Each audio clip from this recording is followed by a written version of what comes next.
Ms. Burchardt to kickstart our project. Thank you. Thank you very much for the introduction of this afternoon. Thank you for all the students and also teachers who are there and showing their interest for the impact on the threats of plastic in the environment and in the ocean. So today I will give you some facts and some perspectives of these threats to the ocean, but also to climate change. But before I'm starting with the presentation, I want to very quickly give notice to the address of Minister Flavien Joubert on the World Ocean Day on the 8th of June, which was quite remarkable because it was the first time that a government high official has given such a statement about plastics and the threats. And he talked about the threat on the biodiversity and also on actually additives in plastics contributing, and not only the additives actually contributing to climate change, so greenhouse gas emissions. And very importantly, he asked actually the whole big Seychelles family to come together and actually around this topic and to make together a change for the nation in regards to plastic use, plastic littering, etc. So now it's not automatic. Okay, now can you see my second screen here? I think yes. Yes. So plastic, okay, perfect. Plastic in the ocean should set us all in motion. So you have to know that 5.25 trillion pieces of plastic are estimated in the ocean surface waters. And these plastic particles could have a significant consequence for the marine food web and the carbon cycle. So this picture shows you tiny plastic particles, and we are very often, and you have heard the word of microplastics. So we are very often talking about microplastics because they are most of the time almost invisible for the human eyes. And especially when we do our efforts with beach cleanups, there's a lot of students and coming from the schools and helping with these beach cleanups, which is a wonderful activity to do together. But actually these micro plastics, they are starting to be micro when they have the size of 5 millimeter or smaller.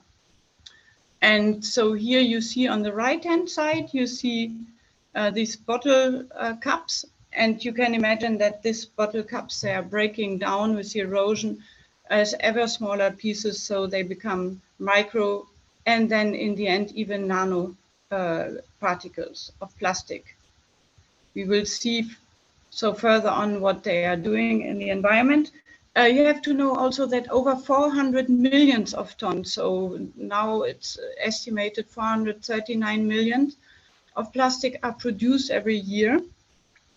And it's actually a they are produced for a wide variety of applications. You know, we have plastic every day in our lives.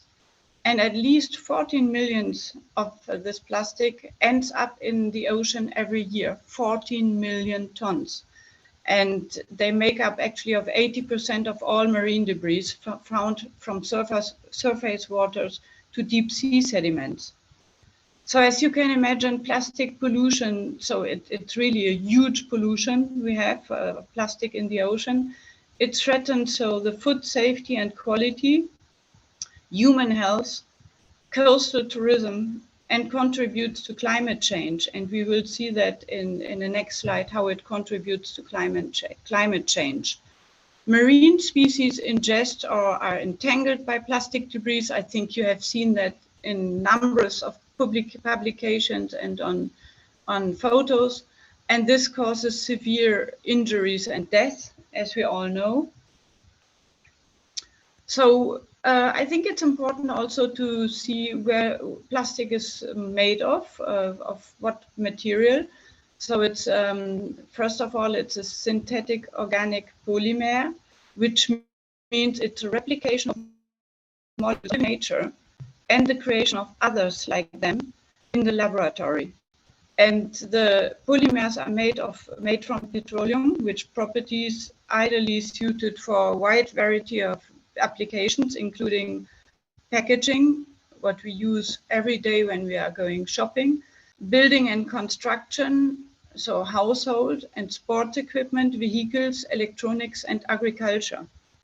So as you can see, it's everywhere, whatever we are doing, whatever activities we are going along, we encounter plastic in our daily lives. That's why it's quite difficult to get rid of.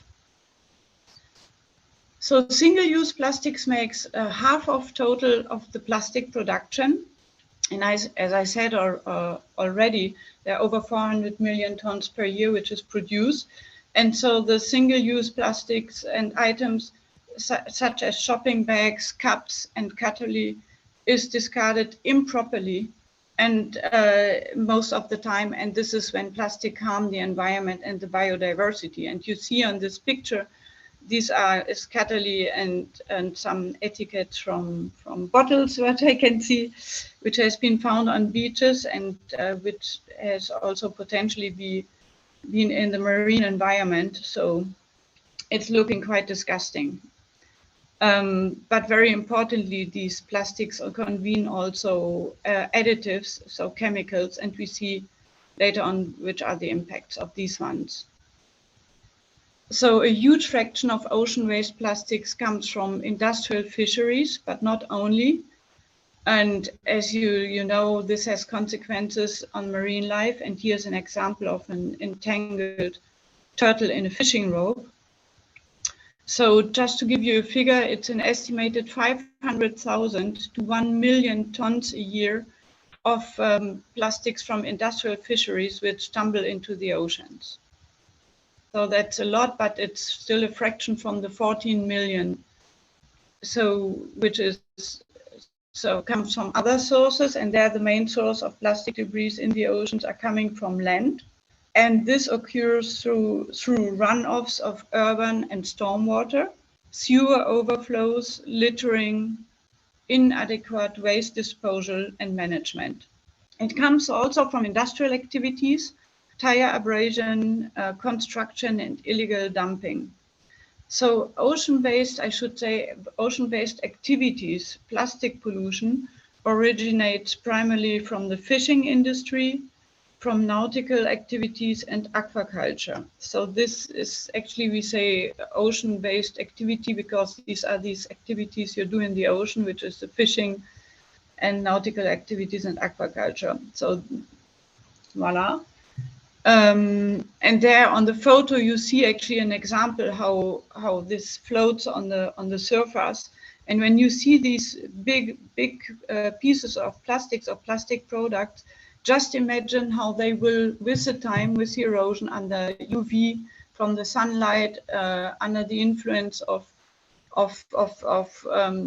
floating on the salty water, how this decomposes in a very, very long process. It takes hundreds of years, sometimes for some of the plastics, and it decomposes in ever smaller pieces until they are taken by the marine life for food, because they will also attract algae and other marine weed pieces, whatever, and this is taken then for food because these plastic particles, they start to smell like their food, what they use as their food chain, and they ingest it. So why is this all important? Yeah, because really we have to understand that plastic pollution is a widespread and a huge problem, and it's by the United Nations one of the problems which are threatening our very existence right now. And it's affecting the marine environment. And as you all know, when the ocean isn't functioning anymore, we have one of our supporting systems for giving us, not only the climate, but also giving us the oxygen to breathe, and not only us, the other species. And we are all linked to each other. So if this is not functioning anymore, it's a huge threat to us too. So it threatens ocean health, the health of marine species, food safety and quality, human health, coastal erosion, and contributes to climate change.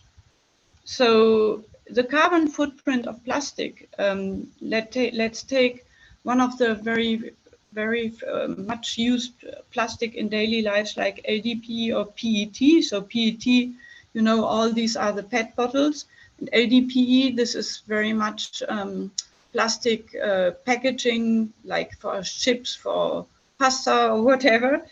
And this actually carbon footprint, you know what footprint means is you count from the oil which is extracted, or the coal or the gas, and then the transportations which comes for the oil to be transported to the fabric where the where the products are produced, and then the use is also in the footprint, and then the disposal. And these footprint accounts for about 6 kilo of CO2 per kilogram of plastics. And for these examples, LDPE or PET.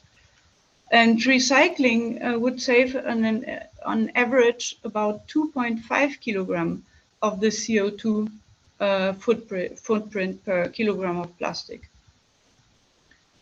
Plastics threaten humans and nature. We have seen that, and we can't stress that enough. So microplastics, as I said, are 5 millimeter or smaller. They have been found in tap water. So in our water, what we get out of the tap, in beer, for sure, in salt, and are present in all samples collected in the world's oceans, including the Arctic. Several chemicals used in the production of plastic. You know, plastic has chemicals not only for color, but also for strengthening plastic or for making it supple, for flame retarding plastic, as you can imagine, which is used in airplanes, but also in cars. And these chemicals of plastic come into the production of plastic materials are known to be carcinogenic.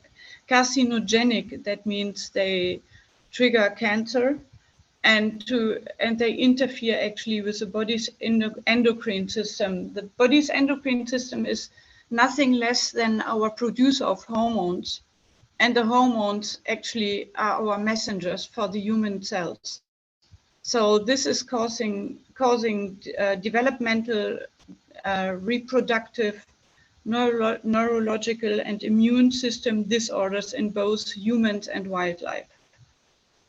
So it's an important thing to know. Well, actually, this was the end. I don't want to give you too much, but I think you have some information which is essential and which can trigger thoughts, and hopefully will trigger also to refuse, reduce, reuse, and repair and recycle plastics. And I want to finish with this message: with combined efforts, we can make a difference. Say no to plastic whenever it's possible. Say no to littering plastics in our beautiful nature. So using the 5 R's: refuse, reduce, reuse, repair, and recycle. Thank you very much.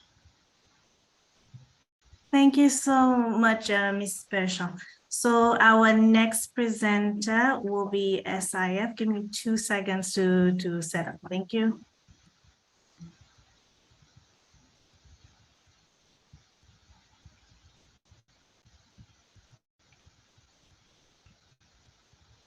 Everybody, and good afternoon.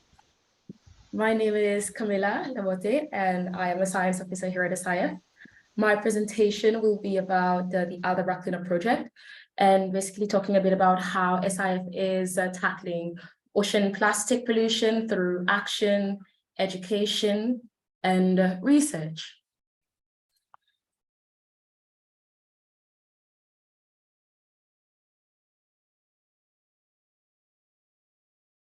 As we have heard from our first presenter, plastic pollution is basically everywhere, from the deserts to the mountains, in the Arctic, Antarctica. It finds its way everywhere. That includes small remote island states, such as Aldabra Atoll in Seychelles. So I'm sure that you guys have heard a little bit about Aldabra Atoll, but what is it exactly and where is it? And more importantly, what is going on there? So Aldabra Atoll is the second largest raised coral atoll in the world. It is part of the Seychelles Outer Island, and it is a UNESCO World Heritage Site, which is managed by SIF. It is situated in the Indian Ocean, and it is approximately 1,000 kilometers southwest of Mahe. So it's pretty far. It's actually closer to mainland Africa than it is to Mahe. In terms of what's going on there, the atoll itself tends to have a really high biological diversity, which includes giant tortoises. You've got the coconut crabs, frigate birds, green turtle. There's been over 240 species of fish recorded. We've got dolphins, occasional humpback whales. So it's really high biodiversity. But also there's something even more alarming that's going on Aldabra. And that is an accumulation of plastic product in the environment. From these photos, we can see a snapshot of the issue itself. And we can see the impacts on the wildlife, most of which are endangered animals. You've got the green turtle here that got stranded after being trapped by plastic. You've got a wide accumulation on the beach, which in turn hinders the turtle on the nesting beach as well. And yeah. In order to tackle the growing issue of marine debris, the Aldabra Cleanup Project was initiated in 2019. Aldabra Cleanup Project, or ACUP for short, was a collaborative effort between the Seychelles Island Foundations, the Queen's College Oxford, and the University of Oxford students in London, in the UK, as well as young volunteers from the Seychelles. This project itself had 4 main objectives, which included fundraising, raising awareness on plastic pollution, both locally and internationally, as well as removing as much plastic waste as possible, processing the plastic sustainably, and doing research. Through the research, SIF was able to quantify how much litter had been accumulated on Aldabra, find out where the litter was coming from, and how much it costs to remove the litter, as well as the effort taken to remove the plastic debris itself. In the photo, we can see the volunteers where they took a photo with the president as a send-off, and once they got back, they were also congratulated by the former president, Mr. Four. What did we achieve? In terms of the achievement, SIF ended up raising 3.9 million Seychelles rupees, which was actually 1.2 million more than what we had initially aimed for. The funds itself were raised both locally and internationally, and was used to fund the 5-week internship cleanup project done on Aldabra.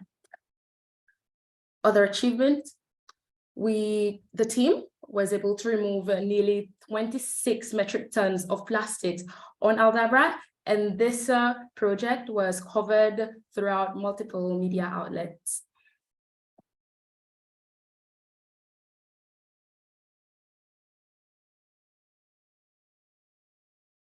The largest component by weight of the total debris, which ended up being collected on Aldabra, were fishing-related items. These included buoys, nets, pads, and ropes, which collectively made up over 60% of the whole lot. But also, we noticed a lot of flip-flops. In fact, they collected over 60,000 individual flip-flops just in that 5 weeks. So that itself is pretty alarming. Just to look at the pie chart, the team ended up separating, they collected the trash, sorted it into 6 different main categories. These included consumer plastic items such as toothbrushes, cigarettes, plastic packaging materials, fishing-related items, plastic footwear, and unidentifiable plastic fragments as well. but fishing ropes was the main one.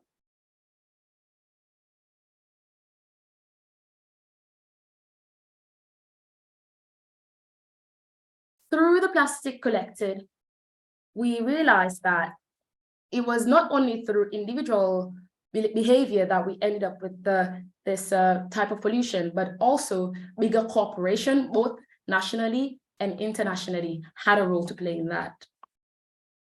They had also sampled the bottles that were identifiable, and through the labels, they were able to distinguish from which brand it came from. These included China, Indonesia, Malaysia, India. So basically countries around the region of the Indian Ocean. Through a more in-depth study, which was conducted by the University of Oxford after the cleanup project, they were able to develop a high-resolution model to quantify the sources of plastic debris that had accumulated on the beaches in Seychelles, as well as other islands in the Western Indian Ocean. This model, this computer model, ended up simulating the movements of both land-based and marine-based plastic pollution across the world ocean. It used data such as ocean currents, waves, wind, plastic debris entering the ocean from coastal population, as well as rivers and fisheries, to predict plastic debris that were accumulating on 27 different sites in Seychelles.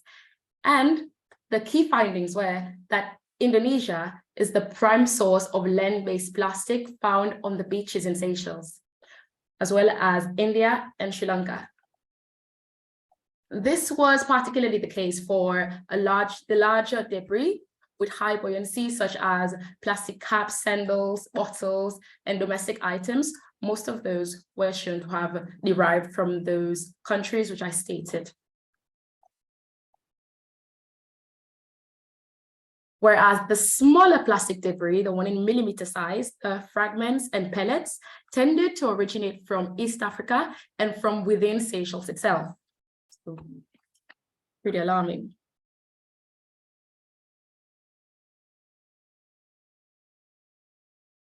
So, research aside, I'm going to conclude my presentation by giving you guys a couple of small and practical tips on how you can reduce plastic pollution in your everyday life. First one is, I would say, is to try and bring your own plastic bags whenever you go shopping. That way, you don't have to end up buying plastic bags. Using reusable water bottle, bringing your own cups, saying no to disposable straws and cutleries. All those are really tiny actions, but when you compound it, it makes a massive, massive difference.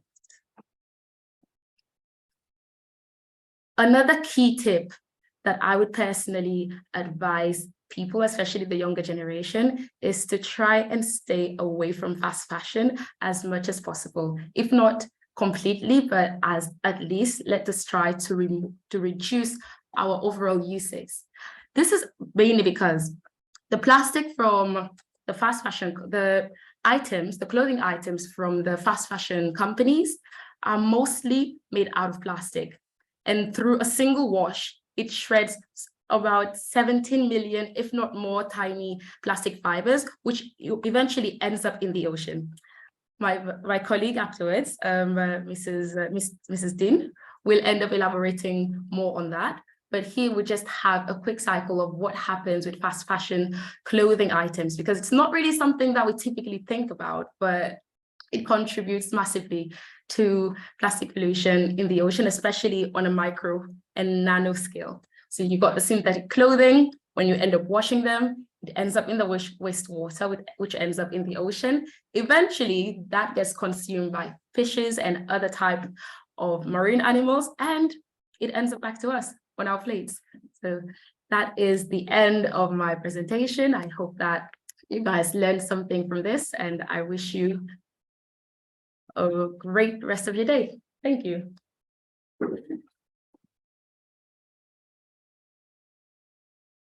Thank you very much, Camilla. We'll now invite our next presenter, Miss Jean. Good afternoon, everyone. Yes. Okay, thank you. Happy World Environmental Day, everyone. So, my name is Mrs. Maya Tinokale, and today we're just going to talk a little bit about solutions to plastic pollution. Some of the aspects that have been touched upon by some of the speakers, I'll be going on it briefly with a little bit more perspective on the different solutions to plastic pollution. So I'm myself, I'm an entrepreneur. I'm the proud owner of Nico Fabrics, and we focus on organic-based alternative products. And I also do consultancy with regards to implementing projects. So in terms of plastics, you've already heard a little bit about the different types of plastics that are currently in use. So we have the PET, which is mostly your water bottles, jars, and caps. HDPE, which is mostly what they use to make shampoo bottles, grocery bags. We also have PVC, which is used to make cleaning products. And we have LDPE, which is mostly your bread bags, plastic films, polypropylene, which is mostly yogurt cups, straws, and hangers. And then you have the polystyrene that everybody knows, which with regards to the takeaway boxes that were used quite often here in Seychelles, and other forms of plastics that are nylon based, just to give you an idea. And all of that, as my previous colleagues were mentioning, it ends up in our ocean. And over 2/3 of all the fish species ingest some of this plastic in one form or another, while 8 million tons of plastic reaches our oceans each year, and about 335 million metric tons of plastics are created per year throughout various industries. We also have quite a bit of disposal of plastic, where only 9% of those waste plastics are recycled, 12% incinerated, and the remaining 79% is either dumped on the landfill or it's in our oceans. Also, what my colleague mentioned before with regards to microplastics, it's basically multicolored pieces of plastics that are found, that can be found in a handful of sand, basically, and we'll talk a little bit about that further. In terms of microplastic itself, there are different shapes and sizes, I might say. So from your plastic waste, you can get microflakes. From beauty products, you can also find a form of microplastic in your beauty products, which is in the form of microbeads. When I say beauty products, it's even sanitary products such as toothpaste as well. There are some toothpaste that they actually put microbeads in it to help with brushing. And then, of course, there's microfibers, which is the smallest form of microplastic pollution, which is from our clothing. And if you actually think about all of these plastic and how long it actually takes to degrade, research has shown that for a normal plastic bag, for example, it can take 10 to 20 years. A cotton shirt can take between 2 to 5 months. Plastic bottle, 450 years. So each of these components that you see, each of these plastics that you see in the sea, they have it just takes a long time for them to be able to degrade, and some of it will be long gone and we still we still have them in our oceans. Just to reiterate a little bit in terms of the sources of microfiber pollution. So the number one country who's contributing to microfiber pollution, one of my colleagues mentioned China and Indonesia. We also have USA, Sri Lanka, India, European and Central Asia, and we have East Asia, and Africa. And most of these plastics, they are the dominant type in terms of microfiber particles. It's mostly polystyrene. And when you actually think, if you want to actually think of size, my colleague earlier mentioned that it could be 5 millimeter and smaller. You can only try to imagine like a human hair, for example, which is about 70 micrometers. And there are various sizes of microfibers depending on the type of microfibers. And it's also important to know that there are basically 2 main groups of microfibers. So there's the non-synthetic type, which is from your cotton, wool, silk, and there's also the synthetic or semi-synthetic microfibers, which comes from your polyester, nylon, and rayon. And microfibers can be found everywhere, basically, not just only in the ocean, but in the air as well. And I also myself, I have a passion for fashion, which is why I got really interested in microfiber pollution along with my background in environment. So it really makes us think like who made our clothes and think about the supply chain itself. So if you would think in terms of what is a supply chain, most people would think that it's just a lot of people getting involved for them to make one pair of jeans, for example. Or some people, they don't really care where it comes from as long as it's nice for them to wear.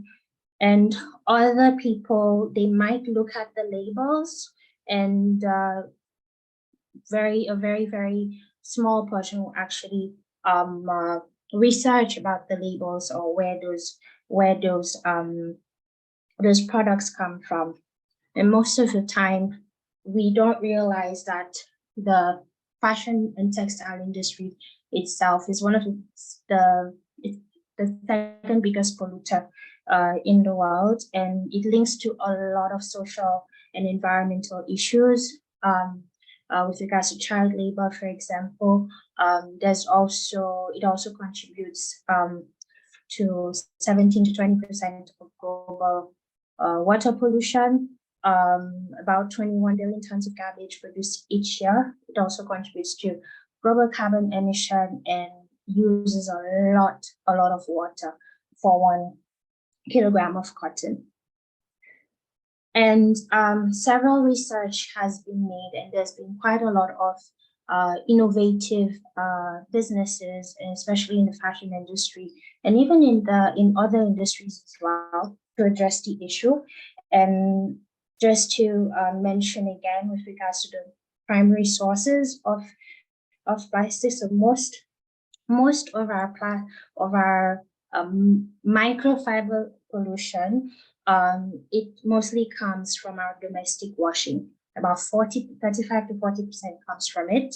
And then we have other forms of microplastics from the abrasion, city dust, road and marine, like it was previously mentioned, and personal care products as well. And once these gets into our ocean, it is quite challenging or very difficult for you to collect compared to if you would be collecting bottles and other things that are floating around. And once it gets into our ocean, some, especially the polyester ones, they have the ability to absorb toxins in the water, which is again ingested by the fish and then ingested by us. And like I said, us humans, there are various ways that we can also get exposed to it. And we have had research that has been done in the past with regards to how much microfibers can be released per 6 kg of washing, like your normal washing machine at home. So it can release 700,000 microfibers per washing. And based on a previous study that was done, case study that was done, and based on information gathered by S4S in terms of average number of times that us Seychelles we wash our clothes, it can be estimated that in one day, say the whole population of Seychelles in one day can be releasing about 1.4 million microfibers per day. And if you would do that per week, that would be between 4.2 to 7 million microfibers. So you can only imagine how much we are actually contributing without realizing. And like I mentioned, there are various sources: domestic laundry, textile industry, fishing net, like was previously mentioned. And if you just go down the list as well, you can see other types of things that we wouldn't normally think about. There's plastic tea bags, cosmetics, toothpaste, footwear. There's various areas for the sources, even paint. And it's also important for us to know, okay, but how does this affect me directly? We are saying that the fish, basically, its source and the exposure, how do they get affected by that? So basically, they ingest it, they eat it, and what in terms of the impact on the fish, like it was mentioned, the endocrine system is disrupted. It can also damage their liver, intestine, give them reproductive problems. For smaller organisms down the food chain within the marine system as well, it can, like phytoplankton, for example, it can reduce chlorophyll absorption. For zooplanktons, which are tiny animal-like creatures, for them it can affect their feeding and growth, development, and also reproduction. For mussels, they can engulf synthetic fibers and even bags and ropes, and it can give them blockage. And even us human, it can indirectly add on to issues with regards to respiratory problems, breast cancer, damage of liver. You'll be surprised how many things it indirectly contributes to. So how do we make a difference and how do we get involved? We've heard of the 17 Sustainable Development Goals, and several countries and several industries are doing their part to try and find solutions for plastic pollution indirectly or directly. And with regards to microfabrics here in Seychelles, what we're doing, we want to try and join the global fashion movement to create what we call more sustainable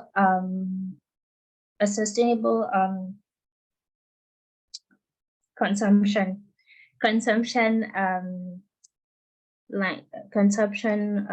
cycle, I might say, to make sure that we are consuming raw materials in a sustainable way, and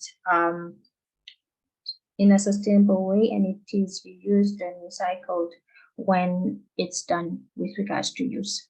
And we relate to a few SDGs, which is industry, innovation, and infrastructure, and most particularly to target number 9.2 with regards to promoting inclusivity and sustainable industrialization. So it's important to get engaged with innovation to be able to create solutions. We also identify with SDG 12 with regards to consumption and production,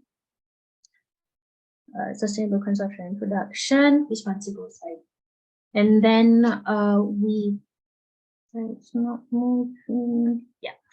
Then we have climate action, whereby Microfabric shares a great interest in rehabilitation and conservation projects, which aims to address cross-cutting issues related to climate change, economic development, reducing carbon footprint. Like my colleague previously said, everything is interconnected, so we need to basically attack the problem at different aspects and different perspective.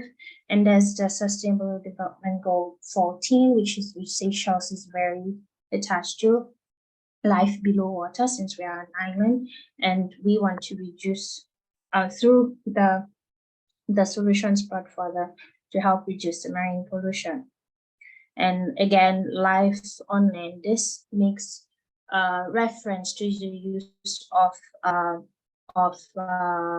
alternative fibers, for example, such as banana fiber, to try and bring forward alternative products.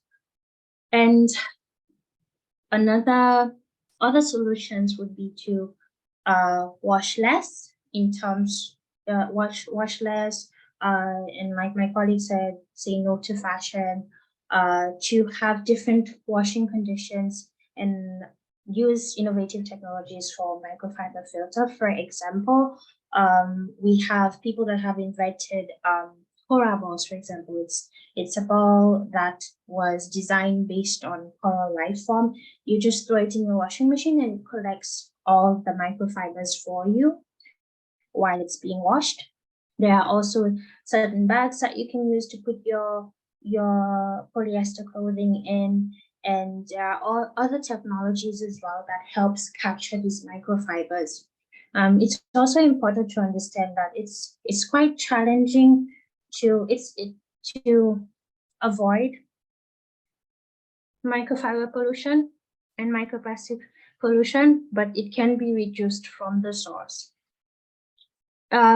Here, what we are currently doing in Seychelles, we have machines that have lint filter in it that captures all those microfibers, and it can be as easy as just using the eco-friendly option or the synthetic option that you see on your washing machine at home, because polyester clothing, if you wash it in hot water, it is more likely to release more microfibers than if you would wash it in cold water. There are also dry cleaning services available for certain types of clothing, and other cleanup services that are available locally. I'm not going to go into much details with regards to that, but there's quite a lot of entrepreneurs that are trying to adopt a circular business model. That's what I was looking for earlier, yes. And to do that, you have to understand the different types of biofibers as well, because plastic is very useful. It's very useful in terms of flexibility, like it was mentioned before, for different things that has to be done. But we need to also find other ways and other materials, alternative materials, to try and reduce and replace what we're using at the moment. So there's a need to study biosynthetics and biofabricated products, and to use bioassembled products. Basically, for example, now we're experimenting with seaweed to create bioplastics, and Microfabrics also is experimenting on invasive species and banana fiber, like I mentioned earlier, to create alternative products. And as my colleague mentioned, there are various ways that you can try to reduce the use of plastic, like the talks that we are doing now, to inspire other people and educate people about it, to organize beach cleanups, which Seychelles and various groups are doing very well. using your own water bottle, having reusable kitchen utensils, reducing plastics in terms of the types of products that you use. But just to give you a more, just to give you a more a better idea as well. We have people that has gone beyond just taking these small actions. We actually have companies that are creating things that does not need packaging. You have water, instead of having your water in a bottle to drink from your bottle, you can actually eat your water, whereby they are using biotechnology to extract agar from algae, from seaweed, to create packaging and create edible water pockets. You also have companies in India and other places as well, creating spoons that are edible. So you eat your food and then you eat your spoon when you're done. And just using natural resources that we have locally to create utensils with it. And that would actually be very, very good for our artisanal industry here in Seychelles as well, since we're trying to diversify our economy. And there's various other resources and sites that we can access to see the different ideas and be innovative on what are the simple ways in terms of we can do here so that we can play a role. And if you'd like, here are some of the research papers that we can have access to and go over with regards to the different plastic pollutions and studies that have been going on. Thank you for listening. I hope it was very informative. And yes, happy World Environmental Day.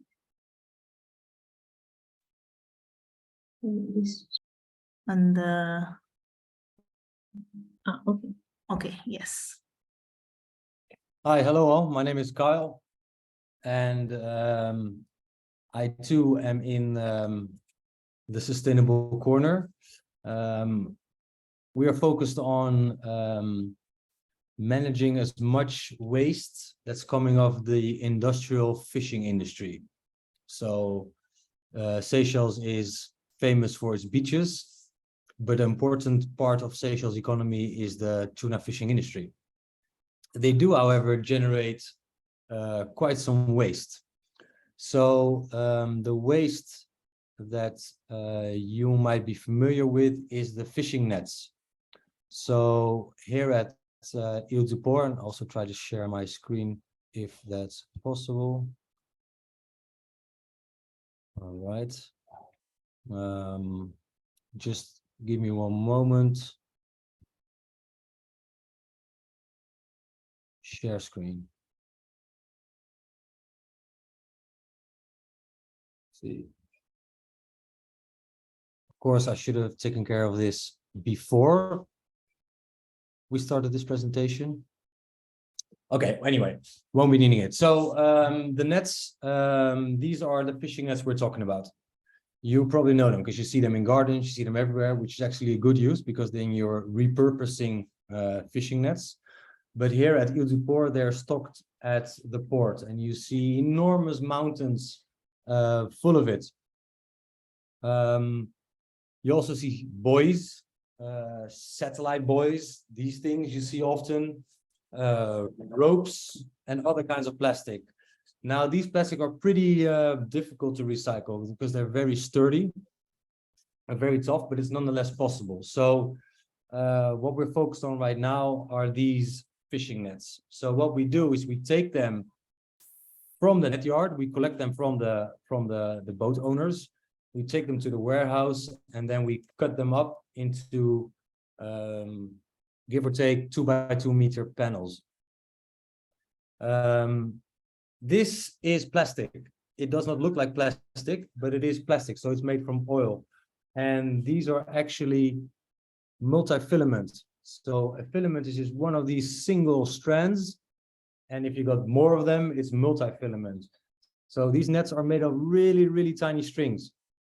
So if you leave them long enough at the yard or in the ocean, eventually they will degrade.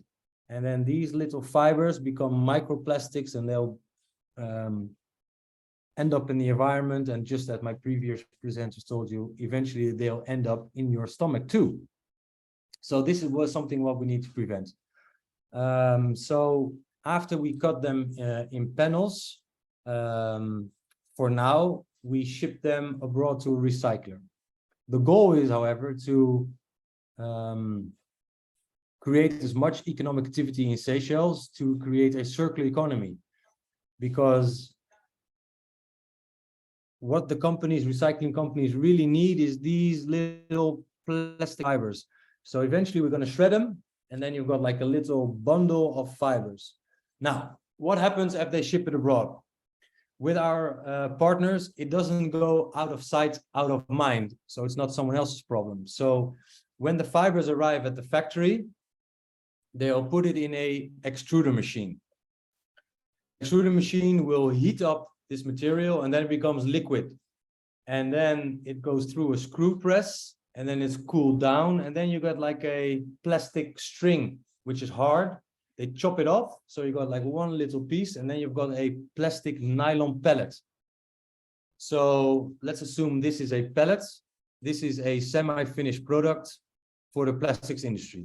And a semi-finished product just means that you can create other things with this plastic. For example, another plastic cap, because you can press it into this shape, and then it becomes another cap. This is a bad example because this is a plastic bottle, should be a glass bottle. But you can do more things with this. This can also be spun again into yarn. So what you effectively do is you put this in another machine, and then you recreate these little strings.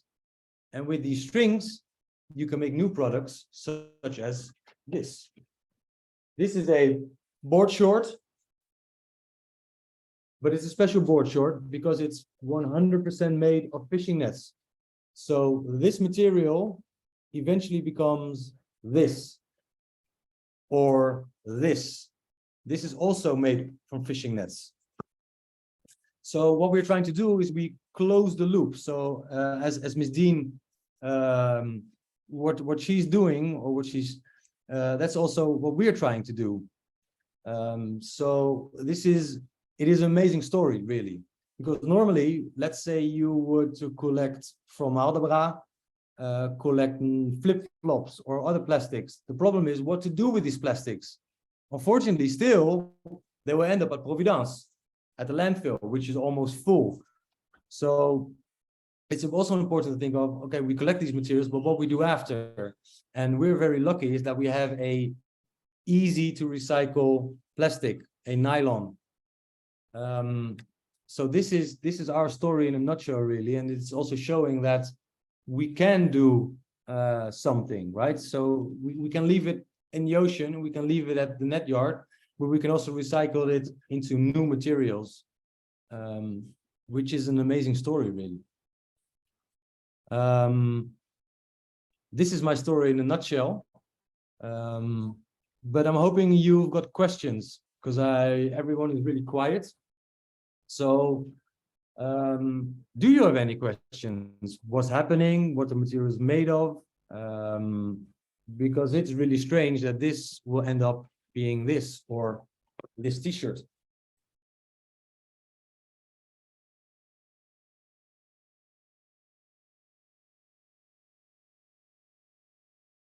We have a question from Independent School. If pollution carries on, what are things you can do other than the obvious ideas?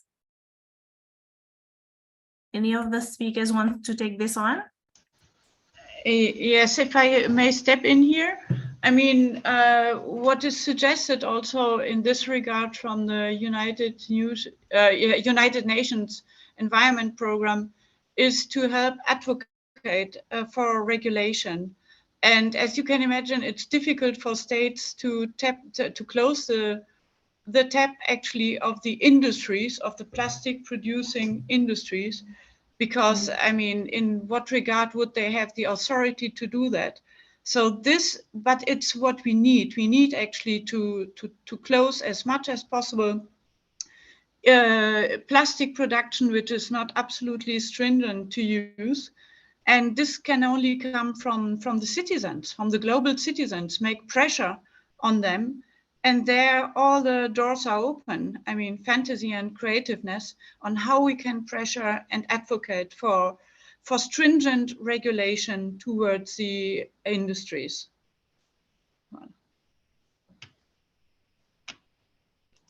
We have another question. Many Western countries have plastic waste. However, they ship it off to other countries / places. What are the consequences of this? Are there any laws you know of that prevent this from international school?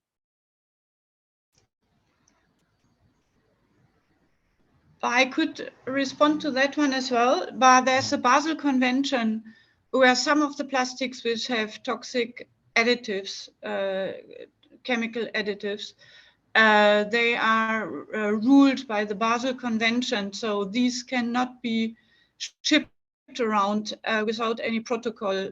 There's also any waste, let's say Seychelles and Kyle will tell you something about that probably as well.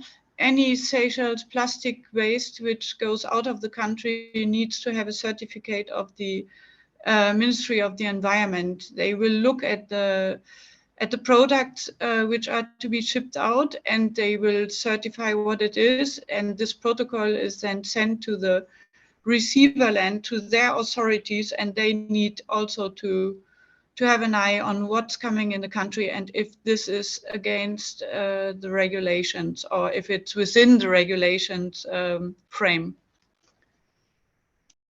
Yeah, and if I can chip in, so it seems to be like an idea that the Western states ship away plastic wastes, but in fact we're all shipping constantly throughout the world. So Seychelles too is shipping PET waste to other countries. The problem with the Wild West days, as Catherine said, now you have conventions. So let's say you want to ship plastic waste, then it needs to be one type of plastic waste and clean. So before, Vietnam, for example, was a big taker of these wastes because it was easy for the Western countries to ship this waste because the Vietnamese would pay for it. The Western countries would pay for it. So the Western country would say, look, I've got 10 containers full of plastic waste. Do you want to take it? And then a country says, yes, sure, I will take it, purely because they want to have the money and not necessarily know how to recycle it. So their government said, look, we can accept your waste, but it needs to be clean waste. So a year ago in the global paper market, where you recycle paper and cardboard and all these kinds of things, there was many plastic contamination, and all this material went, all of it went to China. But eventually the Chinese said, look, you can give me all your cardboard, but it needs to be clean cardboard. So now it is less of putting all waste together and shipping it abroad, but more shipping it abroad to proper recycling facilities who can take it, but it needs to be in a clean version, in a clean way. So the consequences were that the Western countries were essentially dumping their unwanted waste on these countries, and these countries said, look, we're not a landfill, you can give it to us or sell it to us, but it needs to be clean from now on. So these are all rules and regulations are more set in place that these countries, no country wants to be a dump. So globally, there are more and more walls because no one wants to accept general or mixed waste.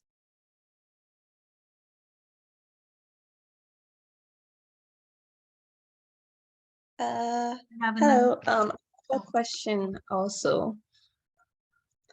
My question is for Camila. In her presentation, it was mentioned that we get more plastic pollution from Indonesia. which is further from other regions like Kenya. So I just wanted to know how come we're getting more pollution from places that are further? Thank you. Hi, Monique with the K. Thank you very much for your question. We are getting more plastic pollution from places like Indonesia as compared to places that are closer, because they happen to have a larger industry when it comes to producing of the plastic. And also we have to factor in the ocean currents as well as the wind. We do get it from East Africa, but according to the model that they did, Indonesia happens to be #1 on the list. But bearing in mind that the computer model that they use to generate that information, they use data such as let's say the amount of plastic debris entering the ocean from the coastal population. So that I would say is pretty conservative in itself, because there may be circumstances where you don't have the full picture from East African countries, as it's not as well documented as it would be for Asia.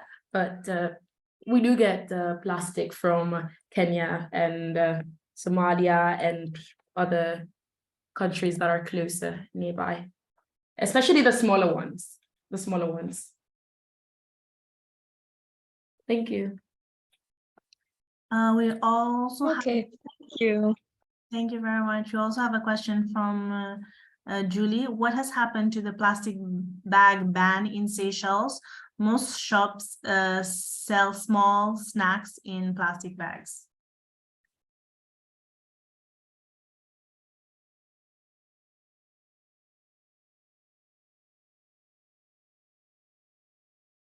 Well, may I say something to that? Well, there's actually confusion going on because, but that's not only typical for or happening in Seychelles, but it's happening in other countries around the world as well. Because there's a bioplastic on the market and there's biodegradable plastic on the market. But it's confusion because these bioplastics or biodegradable plastics, let's start with those ones, they're biodegradable in specific conditions. And these conditions are often actually industrial composting.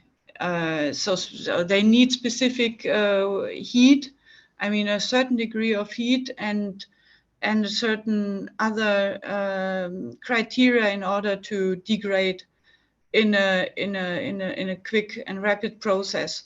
So there were these kind of these types of plastics which were allowed on the market. This was what the Waste Director of Environment said, that he was looking into that. That's a few years back. So the other reason we all know is that law enforcement has to be done. It's not at the level where it should be. And then in what way the government is now looking at it, so taking the rest of these, so to say, biodegradable plastic bags out of the circulation, I ignore. Where's the status right now? But thank you for the question. It's a very important question, actually.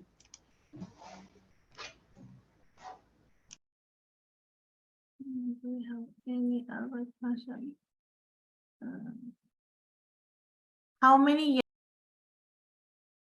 years would you estimate that plastic pollution will end, if ever?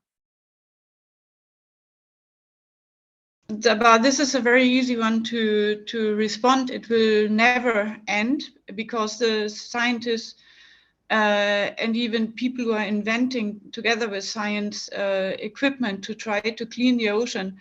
Imagine these, we have talked about 8 and 14 million of tons of plastic, of waste, and 80% of that plastic coming into the ocean each and every year. If you think of the 9.2 billion of tons of plastic produced since the 50s until 2017, where this quantification has been done in this period of time.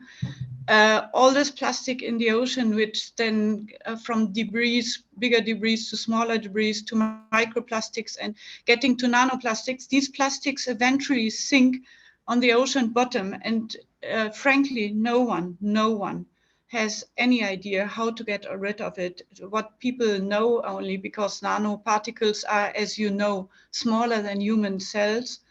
So they are tiny and you can't see them with your eyes. They are sitting there forever, and this is growing and growing and growing, and we can't take them out.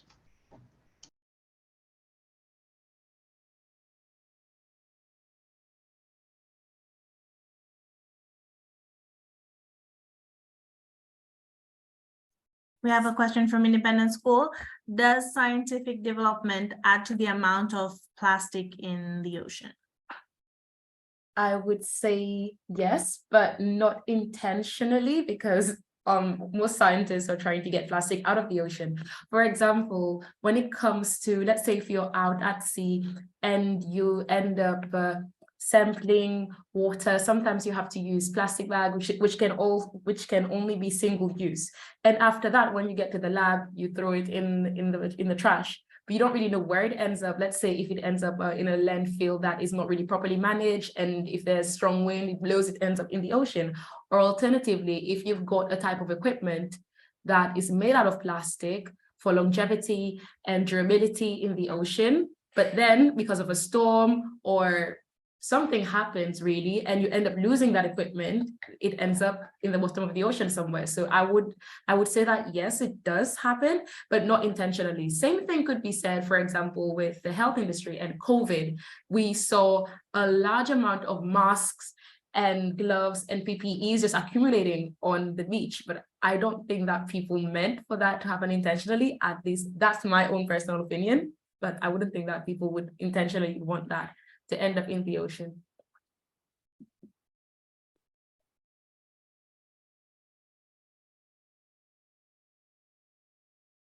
Yeah, and I also want to add to this that we need to, because sometimes if you look at all these things that's happening all around us and all the waste and all the plastics and all this, it makes you feel like really sad, and the feeling that, are we ever going to do it? Is it ever going to be better? And I feel, yes, it is going to be better, because we know this is a problem, and humanity has shown that we can tackle all these issues as long as we collectively set our minds to it. 10 years ago, this wasn't possible, and now it is possible. So as long as we keep working towards bettering the world and creating new ways of doing things, or new ways of packaging our materials, surely we as humanity can do it. So if we are like stay gloom, then we'll never be able to do it. So we must have a positive outcome, and I must have a positive attitude that we are going to tackle this problem, and we're going to make this world a better place, because it's the only way for us to grow. Maybe that's a good positive note to end my part. And if I may add quickly as well, there is a lot being done already, and there's a lot of innovative ideas that are just as simple. Like I mentioned earlier, the edible spoons. Even in the fashion industry, there's a lot of people like making things happen and changing things. So things are being done, and you won't be able to get rid of plastics in the water completely, but you'll be able to reduce it at least, or inhibit more pollution from happening. And there are various technologies as well that are currently cleaning our oceans. Thank you. Yeah, I totally agree that if we were to work together and have a change in mindset, that can definitely be done. I'm not saying that it's going to be easy, but hopefully we will be able to see some light at the end of this long, dark tunnel. Thank you.